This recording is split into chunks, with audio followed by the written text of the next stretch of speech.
जय श्री ओम नमः सिद्धेभ्य ओम नमः सिद्धेभ्य ओम नमः सिद्धेभ्य।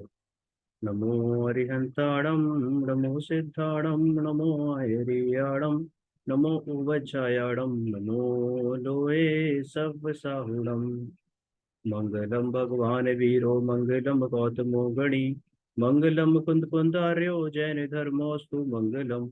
सर्वमंगल मांगल्यम सर्वकल्याणकारकम प्रधानम सर्वधर्माणां जैनम जयतु शासनम जैनम जयतु शासनम। मंगलमय मंगल करण वीतराग विज्ञान नमो ताहि जाते भय अरिहंतारि महान। करि मंगल करि हो महाग्रंथ करन को काज जाते मिले समाज सब पावे निज पद राज। मिथ्या भाव अभाव ते सो प्रगटे निज भाव सो जयवंत रहो सदा यही मोक्ष उपाय यही मोक्ष उपाय।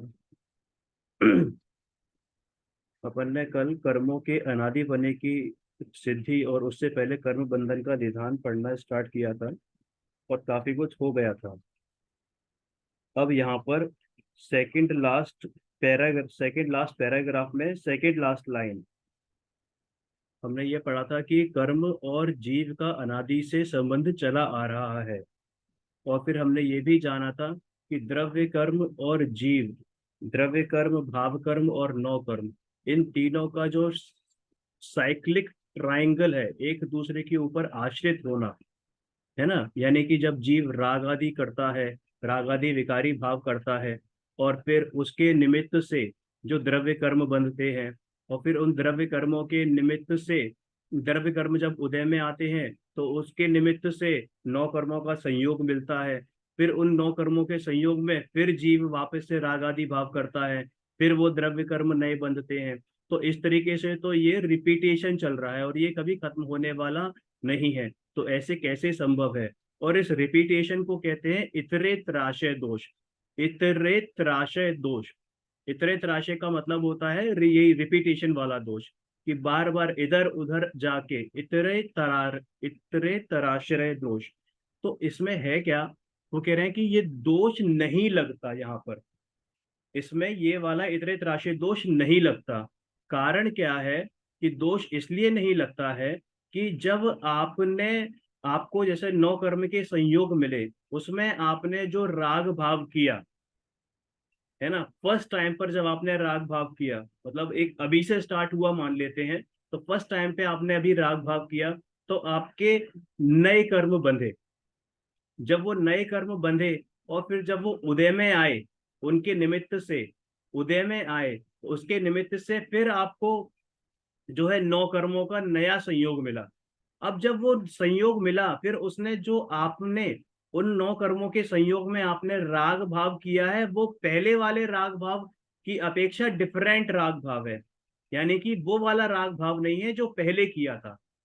तो हमने ये चीज देखी थी कि जो प्रति समय जीव के परिणाम बदलते हैं, एक जैसे परिणाम नहीं होते। तो इसका मतलब ये है कि हर समय जो राग भाव हो रहा है या जो जीव कर रहा है, वो पहले वाले राग भाव से, अब राग भाव का मतलब केवल राग नहीं लेना, मोह राग द्वेष तीनों चीजें यहाँ पर इंक्लूड हैं। तो जो भाव कर्म है वो पहले वाले भाव कर्म की अपेक्षा दूसरे हैं ये। मतलब पहले समय में जो भाव कर्म था, उसी जाति के ये भाव कर्म नहीं है, वो ही वो ही भाव कर्म नहीं है। तो यहाँ पर क्या है कि ये बदल रहे हैं, पल पल बदल रहे हैं, पल पल बदल रहे हैं। और ऐसे ही जब नए कर्म आपके साथ बंध रहे हैं, जो आपके पास आ रहे हैं उन भाव कर्मों के निमित्त के फलीभूत होकर, तो वो जो नए कर्म आ रहे हैं, वो भी, जो नए कर्म परमाणु है, वो वही परमाणु नहीं है जो कुछ समय पहले आपके पास नए कर्म आए थे। तो समझ में आ रहा है कि यानी कि हर बार जो वस्तु है या परमाणु है वो बदल रहे हैं। हर बार आपका नया नया नया नया राग भाव हो रहा है और नए नए कर्म परमाणु बन रहे हैं। तो इस वजह से ये रिपीटेशन जो है ना, ये इसका दोष नहीं लग रहा है। और यही सबसे बड़ा स्ट्रेंथ है कि इसको हम अभाव कर सकते हैं, इसका हम अभाव करने में सक्षम है। कैसे सक्षम है? पुरुषार्थ के बल पर। अपने पुरुषार्थ के बल पर, अपने परमात्म स्वरूप का अवलंबन लेके जब हम उसकी तरफ दृष्टि करते हैं, द्रव्य दृष्टि करते हैं, तब हम इनका अभाव भी कर सकते हैं। लेकिन अभाव की ओर दृष्टि करेंगे तो कभी अभाव नहीं होगा। दूसरा, ये जो कर्म बंधन है ये तो अनादि से चलता आ रहा है, तो इसलिए भी इसमें इतने तराशे दोष नहीं है। ये दो रीजन है बेसिकली। देखिए इसमें आगे लिखा भी है कि वह उसके आश्रित कहीं रुकाव नहीं है। तो उत्तर दिया है, ये प्रवचन सार जी की टीका का वो है, गाथा है कि नैवम अनादि प्रसिद्ध द्रव्य कर्म संबंधस्य तत्र हेतुत्वेनो पादानात्। इसका अर्थ ये है कि इस प्रकार इतरे त्राशय दोष नहीं है, क्योंकि अनादि का स्वयं सिद्ध द्रव्य कर्म का संबंध है, अपने आप ही स्वयं सिद्ध। स्वयं सिद्ध किसी एक ने एक बहरा है, कोई बेकार कल ये कल ये बताया था ना कि किसी ने लाकर नए कर्म जोड़े नहीं है, कि किसी ने लाकर, पहले जीव न्यारा था और कर्म न्यारे थे, और किसी ने कर्म के परमाणु लाके जीव में जोड़ दिए। ऐसा नहीं है, क्योंकि अनादि से ही स्वयं सिद्ध द्रव्य कर्म का संबंध है, इसका वहां कारण पने से ग्रहण किया है। फिर आगे आगम की युक्ति भी दे रहे हैं कि ऐसा आगम में कहा है, आगम मतलब जिनवाणी में कहा है, तथा युक्ति से भी ऐसा ही संभव है कि कर्म के निमित्त बिना जीव को रागादिक कहे जाए तो रागादिक जीव का एक स्वभाव हो जाए। अब अगर हम ये बोलें कि भैया द्रव्य कर्म निमित्त नहीं है, जीव तो अपने आप ही भाव करता रहता है, करता रहता है, करता रहता है, दोनों तरफ से समझने वाली बात है कि भाव कर्मों के निमित्त में द्रव्य कर्म निमित्त होते, भाव कर्मों के बंधने में, भाव कर्मों के करने में, जीव जब भाव कर्म करता है तो उसमें द्रव्य कर्म निमित्त होते हैं, और जब द्रव्य कर्म बंधते हैं उसमें जीव का भाव कर्म वो निमित्त होता है। तो ये कह रहे हैं कि अगर ये निमित्त ना कहा जाए कि द्रव्य कर्मों के निमित्त की वजह से भाव कर्म जीव कर रहा है, अगर ये ना कहा जाए कि द्रव्य कर्मों के निमित्त की वजह से जीव भाव कर्म कर रहा है, तो वो जो भाव कर्म है यानी राग आदि हैं, राग द्वेष आदि हैं, ये जीव के स्वभाव कहे जाएंगे, स्वभाव हो जाएंगे, क्योंकि स्वभाव बिना किसी पर की अपेक्षा से होता है, यानी कि बिना किसी निमित्त से होता है। अब आपको ज्ञान किसी के निमित्त, ज्ञान के लिए, ज्ञान करने के लिए किसी के निमित्त की आवश्यकता है कि नहीं है? ज्ञान अपने आप हो रहा है, अनादि से हो रहा है, अनंत काल तक होता रहेगा। तो मतलब क्या, ज्ञान मेरा स्वभाव है। आपके चेतना गुण को किसी निमित्त की आवश्यकता है? नहीं है। आपके दर्शन गुण को किसी निमित्त की आवश्यकता है? नहीं है। ऐसे ही यदि राग आदि भावों को किसी निमित्त की आवश्यकता ना हो तो फिर राग आदि मेरे स्वभाव बन जाएंगे, फिर मैं उनका अभाव कभी कर ही नहीं सकता, है ना। तो ये क्लियर हुई बात कि पहले जीव को रागादिक की कर्म के निमित्त बिना, पहले जीव को रागादिक कहे जाए तो रागादिक जीव का एक स्वभाव हो जाए, क्योंकि पर निमित्त के बिना हो उसका नाम स्वभाव है। तो यहाँ पर हमने दो बातें जानी, एक तो स्वभाव और एक विभाव। स्वभाव क्या होता है? जो पर की अपेक्षा बिना होता है, यानी कि पर के निमित्त के बिना होता है, उसे स्वभाव कहते हैं। और जो पर की अपेक्षा से हो, जहां पर अपना कुछ भी कार्य करता हो, भले से उसका उपस्थिति ही क्यों ना हो, अब कर्म कुछ करते नहीं है लेकिन उनकी उपस्थिति मात्र ही हमें भाव कर्म करने पर मजबूर मजबूर कर देती है। ये कहने का कथन है, ये कहने का कथन है। एक्चुअली में मजबूर तो हम अपनी मजबूरी से हुए हैं, अपनी कमजोरी से हुए हैं, ठीक है ना। लेकिन वो निमित्त कथन भी तभी आया है जब ये हमारा स्वभाव नहीं है, और अगर ये स्वभाव होता तो वहां निमित्त का भी कथन नहीं आता। और चूंकि जो स्वभाव नहीं होता तो वो विभाव होता है, इसलिए कर्म का संबंध अनादि से ही मानना। यहाँ फिर प्रश्न यह है कि देखिए दोबारा एक एग्जाम्पल दे रहे हैं कि भैया इन जो ये दो भिन्न द्रव्य हैं, कौन से? एक जीव और ये कर्म। जीव तो जीव द्रव्य है और कर्म जो है पुद्गल द्रव्य है। तो इन दोनों का बंधन कैसे मान ले हम, जबकि ये दोनों तो भिन्न भिन्न द्रव्य हैं, तो कैसे जुड़ गए एक साथ? बिल्कुल सही बात है। आप बिल्कुल सही कह रहे हैं कि दोनों नहीं जुड़े हैं, लेकिन जुड़ान लगता है। जैसे इसमें सोने और मिट्टी का एग्जाम्पल दिया है, जो मैंने आपको कल भी दिया था कि सोना, आप खदान में खुदाई करते हैं तो सोना मिट्टी के फॉर्म में मिलता है, मिट्टी के साथ जुड़ा हुआ मिलता है, मिट्टी के साथ जुड़ा हुआ मिलता है, बिल्कुल। तो क्या सोना और मिट्टी एक हो गए हैं? तो क्या सोना और मिट्टी एक ही है? कि नहीं, सोना अलग है, मिट्टी अलग है, लेकिन एक ना होने के बावजूद भी वो जुड़े हुए लगते हैं, एकम एक लगते हैं, एक क्षेत्रावगाह लगते हैं। यानी कि एक ही क्षेत्र में दोनों की उपस्थिति है, दोनों की प्रेजेंस है, ऐसा प्रतिभासित होता है। ऐसे ही कर्म और जीव की स्थिति है कि वो अपनी द्रव्य की अपेक्षा से दोनों भिन्न भिन्न हैं, लेकिन दोनों एक क्षेत्र में रह रहे हैं, एक ही क्षेत्र में रह रहे हैं। इस वजह से दोनों के बीच में एक क्षेत्रावगाह संबंध है।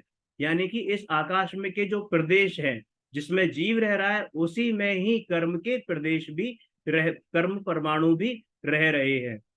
समझ में आया? लेकिन फिर भी द्रव्य दृष्टि से देखें तो दोनों हमेशा से भिन्न थे। ठीक है। और यहीं पर अनादिपने की भी सिद्धि हो गई कि जैसे सोने को मिट्टी में किसी ने मिलाया नहीं है मैनुअली, कोई आदमी आके, कोई इंसान आके उसको मिला नहीं गया, वो अनादि से ही उनके साथ जुड़ा हुआ है। ऐसे ही ये कर्म भी जीव के साथ अनादि से जुड़े हुए हैं। जैसे मूल से ही, दूसरा एक बहुत अच्छा एग्जाम्पल है कि जल का और दूध का। अब वो ये दूध में पानी मिलाने वाले दूधिया नहीं, दूधिया की बात नहीं हो रही है कि जो दूधिया हमारे घर पर आता है पानी मिलाकर, नहीं, बल्कि जो गाय भैंस से जो दूध निकाला जाता है उनके थनों से डायरेक्ट, उसमें भी पानी मिला होता है।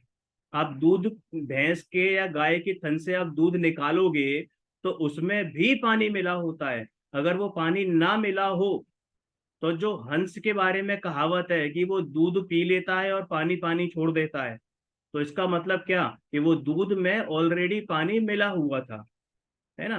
तो लेकिन वो लगता एक में एक ही है कि दूध और पानी एक क्षेत्र में रह रहे हैं, जबकि दूध और पानी अलग अलग हैं। और उसको केमिकली आप अलग भी कर सकते हो, एक प्रोसेस से, केमिकल प्रोसेस से आप उस दूध को अलग भी कर सकते हो। अगर वो दूध और पानी अलग नहीं होते तो आप वो दूध को जब फाड़ते हो, नींबू डालते हो, तो वो दूध फट जाता है। तो इसका मतलब क्या होता है कि वो पानी अलग हो गया और दूध अलग हो गया। जो पनीर बनता है, पनीर इज एग्जैक्टली द दूध, द मिल्क। और जो पनीर निकाल लिया आपने तो वो क्या बचता है? जो तोड़ होता है वो पानी ही होता है ना? तो वो जैसे मूल से ही जल दूध का, फिर सोना किट्टिक का, तुष कण का। तुष कण क्या होता है कि तुष मास भिन्नम, यानी कि छिलका और जो गेहूं का धान, ठीक है, वो किसी ने मिलाया है जाकर या नहीं मिलाया है? अरे अनादि से ही मिले हुए हैं, अनादि से ही मिले हुए हैं, लेकिन उनको एक सर्टेन प्रोसेस के थ्रू अलग किया जा सकता है। ऐसे ही तिल में तेल, तो तिल में किसी ने तेल को इंजेक्ट करके किया है, वो शुरू से ही अनादि से मिले हुए हैं, लेकिन वो फिर भी एक नहीं है, क्योंकि आप उस तेल को तिल में से खींच सकते हो, निकाल सकते हो। तिल तेल का संबंध देखा जाता है, नवीन इनका मिलाप नहीं हुआ है। यानी नए नए नहीं मिले हैं कि तेल अलग था और तिल अलग था, दोनों को मिलाया, या तुष अलग था, मांस अलग था, दोनों को मिलाया, धान अलग था और उसका छिलका अलग था, दोनों को मिलाया, दूध अलग था, पानी अलग था, फिर भैंस में इंजेक्ट किया तो दूध और पानी दोनों एक हो गए। ऐसा नहीं होता। वैसे ही अनादि से जीव कर्म का संबंध जानना, नवीन इनका मिलाप नहीं हुआ है। फिर आपने पूछा कि कैसे संभव है? तो अनादि से जिस प्रकार कोई भिन्न द्रव्य है, वैसे ही कई मिले द्रव्य हैं। इस प्रकार संभव होने में कोई विरोध तो भाषित नहीं होता। तो वही बता रहे हैं कि भैया जैसे अब कई अन्य द्रव्य भी है ना उसी प्रदेश में। हमने देखा था कि धर्म एक ही प्रदेश में, आकाश के एक ही प्रदेश में अनंत पुद्गलों को अवगाहन देने की शक्ति है, अनंत जीवों को अवगाहन देने की शक्ति है। उसी प्रदेश में धर्म द्रव्य भी है, अधर्म द्रव्य भी है, आकाश खुद भी है और काल के अणु भी है। है ना, एक एक प्रदेश पे एक एक अणु है काल का, तो आप समझ सकते हैं कि छहों द्रव्य एक ही प्रदेश में रह रहे हैं, और उसमें भी संख्या अपेक्षा से बात करें तो अनंत अनंत द्रव्य है। तो फिर प्रश्न यह है कि संबंध अथवा संयोग कहना तो तब संबंध संभव है जब पहले भिन्न हो फिर मिले। यह अनादि से मिले जीव कर्मों का संबंध कैसे कहा है? संबंध इसलिए कहा जाता है क्योंकि वो भले ही अनादि से मिले हों, लेकिन उनमें पृथक होने की क्षमता है। वो जो पुद्गल कर्म हैं वो जीव से अलग हो सकते हैं एक सर्टेन प्रोसेस के बाद। अगर हम उस प्रोसेस को अपनाएं तो वो जो द्रव्य कर्म है वो जीव से अलग हो सकते हैं, उनका कर्मत्व छूट सकता है। अनादि से मिले तो थे, समाधान करते हैं कि अनादि से तो मिले थे, परंतु बाद में भिन्न हुए, तब जाना कि ये भिन्न थे। अभी तक तो जीव उनको एक में ही मानता रहा कि ये कर्म, द्रव्य कर्म, भाव कर्म, ये दोनों मेरे हैं। और जब वो अलग हुए, जब हमने पढ़ा कि अरे भगवान महावीर ने भी उनको भिन्न किया, है ना, भगवान आदिनाथ से लेके भगवान महावीर तक जितने भी 24 तीर्थंकर हुए, जितने भी अरहंत परमेष्ठ हुए, सबने उनको भिन्न किया। तब जाना कि हाँ, ये मुझसे न्यारे ही हैं, यानी कि इनका मेरा संबंध है, मैं नहीं हूं। अब अगर जैसे हम घर में ही बात करें कि हमारे पेरेंट्स होते हैं, हमारी पत्नी होती है, बच्चे होते हैं, तो पत्नी और आप क्या एक ही हैं? एक ही है कि आपको ही पत्नी मान ली जाए, आपको ही पति मान ली जाए? नहीं। आप क्या बोलते हो कि ये मेरी पत्नी है, ये मेरा पति है। ये तो नहीं बोलते कि मैं मेरा पति हूं, मैं ही हूं, है ना, ये मैं ही हूं, ऐसे तो नहीं माना जाता। हाँ, रह जरूर एक साथ रहे हैं, एक ही क्षेत्र में रह रहे हैं, एक ही घर में रह रहे हैं, एक ही कमरे में रह रहे हैं, एक ही बेड पर, उसके बावजूद भी आप भिन्न भिन्न है, आप दोनों की सत्ता भिन्न भिन्न है, तो संबंध माना जाता है। यानी कि आपका आपके हस्बैंड के साथ, आपके वाइफ के साथ, आपके बच्चों के साथ संबंध है। आप वो मैं नहीं हो गए, आप अपने बच्चे में नहीं हो गए कि बच्चा ही आप हो गए, ऐसा नहीं है। तो इसलिए पहले भी भिन्न ही थे।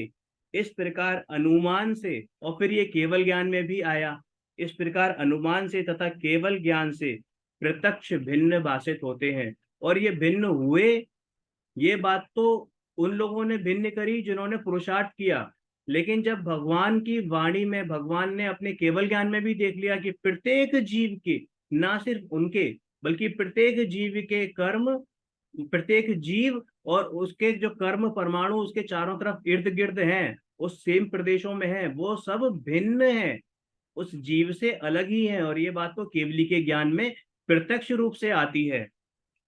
इससे उसका बंधन होने पर भी भिन्न पना ही माना जाता है, तथा उस भिन्नता की अपेक्षा उनका संबंध अथवा संयोग कहा गया है।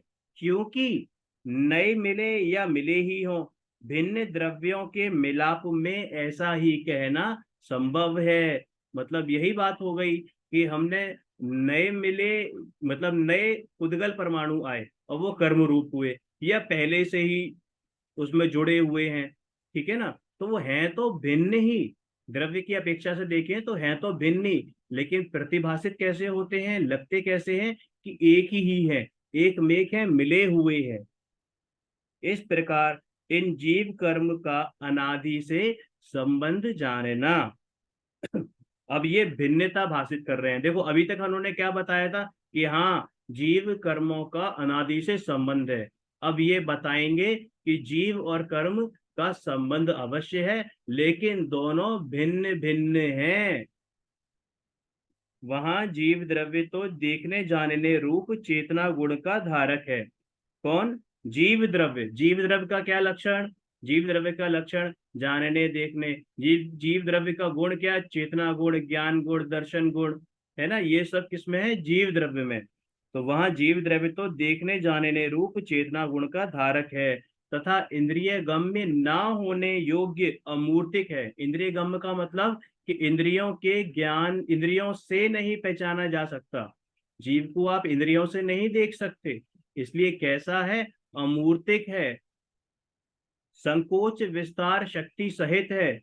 ये बात भी हमने बात करी थी कि संकोच विस्तार, संकोच विस्तार का मतलब अमीबा या चींटी के शरीर में है तो उसी के आकार के जीव द्रव्य हो जाता है, और जब ब्लू व्हेल होता है तो ब्लू व्हेल के आकार का जीव द्रव्य हो जाता है ना। भगवान महावीर 7 धनुष के थे, 7 हाथ के थे, ठीक है, तब भी उनके आकार का वही जीव था, उनके आकार का जीव था। और शेर की पर्याय में शेर के आकार का जीव था। और जब वो मारीच रहे होंगे, मारीच के जीव, मारीच के भव में, तो भैया मारीच तो बहुत सैकड़ों धनुष लंबा था, तो उनके आकार का जीव था।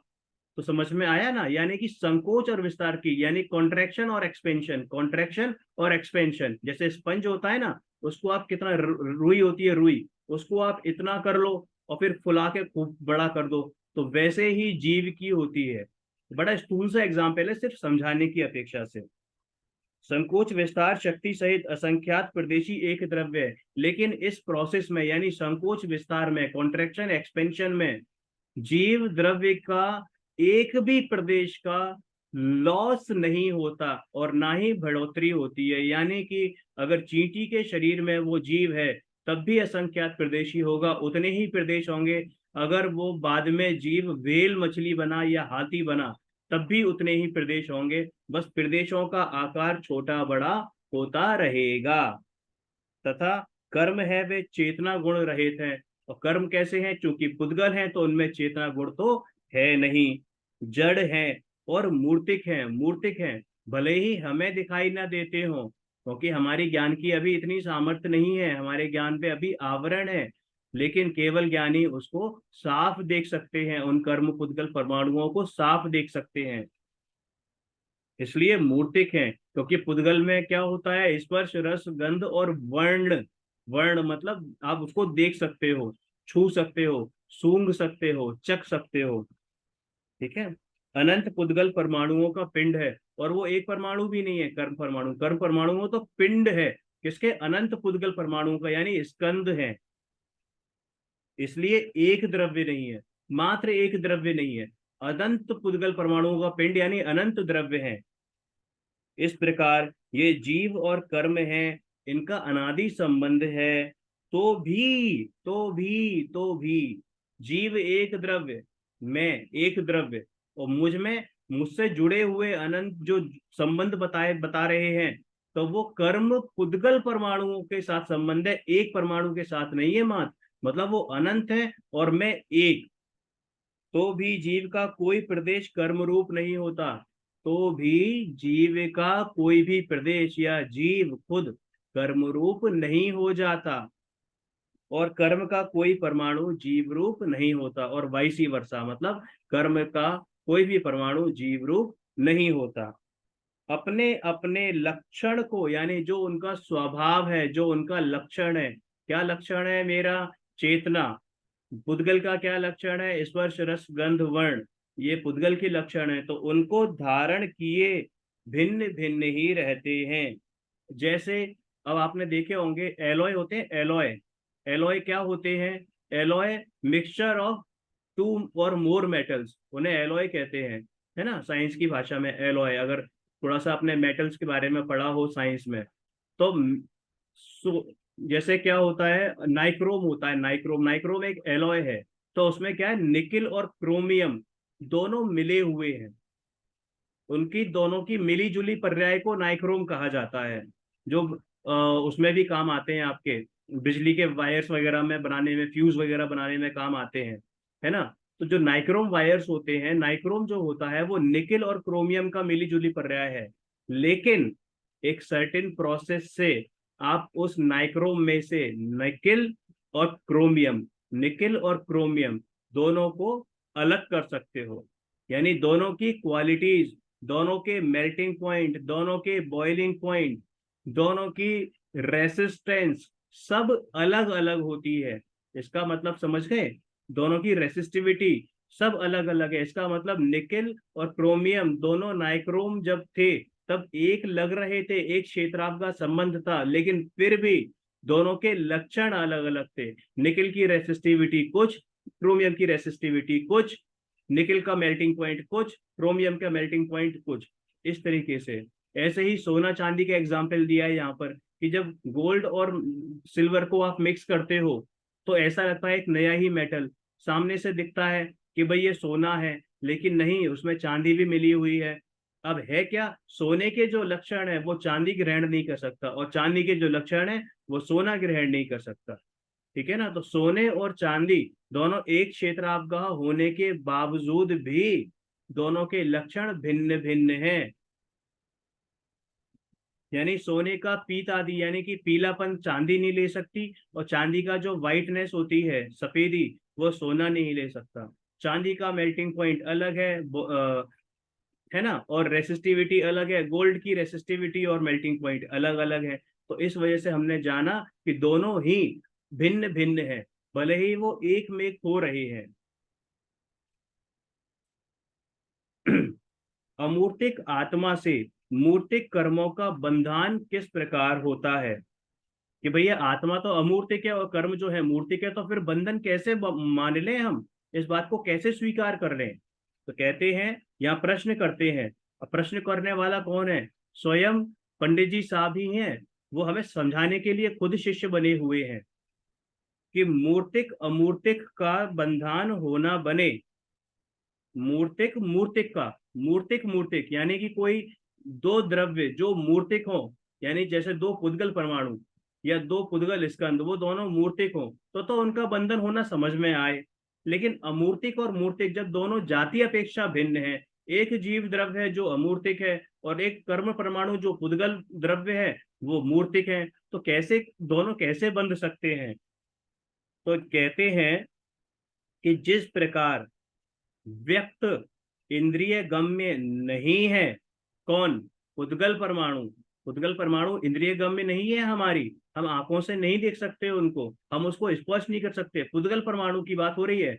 भले ही उनमें स्पर्श गुण हो, लेकिन हम उनको इंद्रियों के द्वारा, सामान्य व्यक्ति, सामान्य जीव उनको इंद्रियों के द्वारा नहीं देख सकता, वो केवल केवल ज्ञान का विषय है। जिस प्रकार व्यक्त इंद्रिय गम्य नहीं है, ऐसे सूक्ष्म पुद्गल, ऐसे सूक्ष्म पुद्गल यानी कि पुद्गल परमाणु तथा व्यक्त इंद्रिय गम्य है। और कुछ ऐसे स्कंद जैसे ये एक स्कंद है, बड़ा स्कंद है ये, तो इसको हम इंद्रिय गम्य यानी देख भी सकते हैं, स्पर्श भी कर सकते हैं, है ना। तो ऐसे स्थूल पुद्गल उनका बंधन होना मांगते हैं। समझ में आया? यानी कि हमने कल भी एक बात करी थी कि इसमें जो, अगर जैसे मैंने ये ग्रंथ यहाँ से उठाया टेबल से, तो इसके कुछ परमाणु नीचे टेबल पे ही रह गए, हमें दिखाई दिए नहीं दिए, लेकिन यथार्थ में रह गए। तो ऐसे हमें जो चीज दिखाई नहीं देती है तो इसका मतलब ये नहीं कि वो है नहीं, है ना। तो वही बता रहे हैं कि जिस प्रकार इंद्रिय गम्य होने योग्य नहीं है, तथा उसी प्रकार जो इंद्रिय गम होने योग्य नहीं है, और ऐसा अमूर्तिक आत्मा, कैसा अमूर्तिक आत्मा? जो इंद्रियों से नहीं जाना जा सकता। और इंद्रियों से कौन जाना जा सकता है? जो पुद्गल परमाणु है, जो पुद्गल परमाणु है, परमाणु नहीं, जो पुद्गल स्कंध है, इंद्रिय गम होने योग्य मूर्तिक कर्म, इनका भी बंधन होना मानना। तो हमने क्या देखा कि जैसे कोई एक पुद्गल परमाणु जो इंद्रियों से नहीं देख सकते, लेकिन जो स्थूल पुद्गल स्कंद है उनको तो इंद्रियों से जाना जा सकता है। जब दोनों का बंधन आप स्वीकार कर सकते हो कि एक इंद्रिय गम्य है और एक इंद्रिय गम्य नहीं है, तो वैसे ही जीव इंद्रिय गम्य नहीं है, और जो पुद्गल परमाणु है, जो कर्म परमाणु है, वो इंद्रिय गम्य होने के बाद दोनों का मिलान संभव है। तथा इस बंधन में किसी को कुछ कोई करता नहीं है। मतलब इसमें ऐसा नहीं कि जीव कर्मों को कुछ करता हो और कर्म जीव को कुछ करते हो, ऐसा नहीं है। जब तक इनका बंधन रहे तब तक साथ रहे, और जब इनका और बिछड़े नहीं, और कारण कार्यपना बनता रहे, इतना ही यह बंधन जानना। मतलब ऐसा नहीं कि कर्म हम में कुछ कर रहे हैं, ये हम कर्मों का कुछ कर रहे हैं। सब अपना अपना रोल बखूबी निभा रहे हैं, हर किसी की अपनी अपनी ड्यूटी है, अपनी अपनी योग्यता है, अपनी अपनी कैपेसिटी है। ठीक है। सो मूर्तिक अमूर्तिक के इस प्रकार बंधन होने में कोई भी विरोध नहीं भाषित होता। इस प्रकार जैसे एक जीव को अनादि कर्म संबंध कहा, उसी प्रकार भिन्न भिन्न अनंत जीवों के जानना। अब जैसे एक जीव के ऊपर घटित किया है, वैसे ही अनंत जीवों पर आप घटित कर सकते हैं। अब बात आती है जीव के घाती अघाती कर्म और उनके कार्य की। हमने पढ़ा था इसमें कर्म दो प्रकार के होते हैं, घाती इसमें कर्म।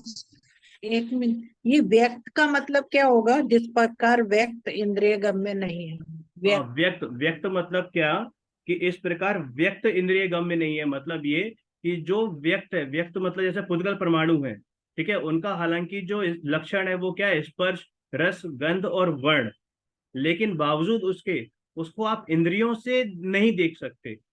जो पुद्गल परमाणु है, जो सूक्ष्म बिल्कुल पुद्गल परमाणु होते हैं, वो आप देख नहीं सकते। वो स्पष्ट आपको भाषित होता है कि वो हमें दिखाई नहीं दे रहे हैं। अब आप जहाँ बैठे हुए हैं, आप खुद आप समझो कि इस विश्व में यानी इस लोकाकाश में एक भी प्रदेश ऐसा नहीं है जहाँ क्षय द्रव्य नहीं हो, लेकिन हमें क्या चीज दिखाई देती है? सिर्फ पुद्गल, परमाणु भी नहीं, सिर्फ पुद्गल दिखाई देता है। अब कोई कहे कि ये तो मतलब मेरे सामने लैपटॉप है और मेरे से और लैपटॉप की दूरी लगभग 1.5-2 फीट की दूरी है, 2 फीट की दूरी है, तो उस 2 फीट की दूरी के बीच में क्या कुछ है? नहीं। अरे अनंत पुद्गल परमाणु है, लेकिन क्या वो हमें दिखाई दे रहे हैं? नहीं दिखाई दे रहे हैं। आप मोबाइल के सामने बैठे हो या लैपटॉप के सामने बैठे हो, तो आपकी उसकी दूरी करीब 1-1.5-2 फुट की होगी, लेकिन क्या आपको आपके और मोबाइल के बीच में कुछ दिखाई दे रहा है? नहीं दिखाई दे रहा है। तो वो क्या है, इंद्रिय गम्य नहीं है। लेकिन तो इसी वजह से वो मतलब ये स्पष्ट दिखाई दे रहा है कि हमें वो दिखाई नहीं दे रहे हैं, ये स्पष्ट हम मान के चल रहे हैं, है ना? क्लियर हुई बात? आवाज नहीं आ रही है आपके। मतलब जो दिखाई ना दे, सूक्ष्म परमाणु। हाँ बिल्कुल बिल्कुल, जो बिल्कुल दिखाई न दें ऐसे सूक्ष्म परमाणु। और तो और चलो, हमारे जो जैन दर्शन के हिसाब से जो परमाणु की डेफिनेशन है वो तो छोड़ दो, जो मॉडर्न साइंस में जो परमाणु है, एटम है, वही हमें दिखाई नहीं देता, वही हमें दिखाई नहीं देता, जबकि वो तो असंख्यात गुणा बड़ा है। जो जैन दर्शन में जो परमाणु का उल्लेख आता है, वो असंख्यात नहीं बल्कि अनंत गुना बड़ा है। जो मॉडर्न साइंस के हिसाब से जो एटम या मॉलिक्यूल है, वो अनंत गुना बड़ा है, वो भी हमें दिखाई नहीं देता, है ना?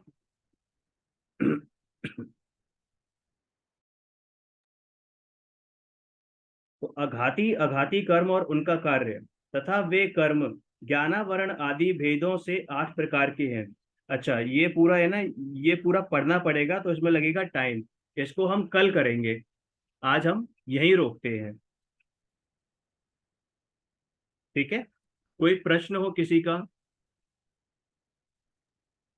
मोहित जी, आपने कहा ज्ञान प्राप्त करने के लिए भी हमें किसी का वेट नहीं करना पड़ता है, हम अपने आप ज्ञान प्राप्त कर लेते हैं। लेकिन ज्ञान प्राप्त हमें या तो किताबों से करेंगे या गुरु से करेंगे या किसी न किसी ये के द्वारा देखिए, ही। ज्ञान प्राप्त करने का मतलब नहीं कह रहा, मैंने कहा कि ज्ञान करने के लिए, ज्ञान करने के लिए, जानने के लिए। अब आप अपने आप ही तो जान रहे हो ज्ञान। अब आपने ये जाना कि मैंने नहीं जाना, तो ये भी तो आप ही ने जाना ना।